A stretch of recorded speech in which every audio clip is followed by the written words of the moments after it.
ziyarətlərimizi, ibadət, itaətlərimizi neçə günlərdir ki, Əhl-i Beytin ziyarətində, Peyğəmbər balalarının ziyarətindəyik. Allah Teala bizləri bu ziyarətlərdən əli boş yeri qaytarmasın inşallah. Amin. Qazandığımız bu savabları qəbr evinə qədər qoruyub saxlamağı Allah bizə nəsib eləsin inşallah. Amin. Gəlib çatdığımız bu ziyarət Kərbəlanın təxminən 6-7 kilometrliyində olan, Kərbəla şəhərindən xaric olan kimi 6-7 kilometr aralıda olan Kərbəlanın birinci şəhidi Hürr Yezd ibn Riyahinin mübarək qəbrinin ziyarətidir.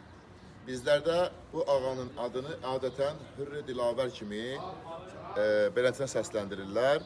Çox güclü sərkərdə olub, çox güclü bir döyüşçü olub və o günləri xeymələrdə olanda bu haqda qısa bu mövzuya toxunduq ki, əvvəl İbn Ziyadın qoşununda olub və ondan sonra İmam Hüseyn əleyhissalamın moizəsindən sonra və gördüyü yuxusundan sonra İmam Hüseyn əleyhissalamın tərəfinə keçir və Kərbəlada döyüşür, birinci şəhid olur. 72 nəfərdən birincisi Hürr Yezd ibn Riyahi olur.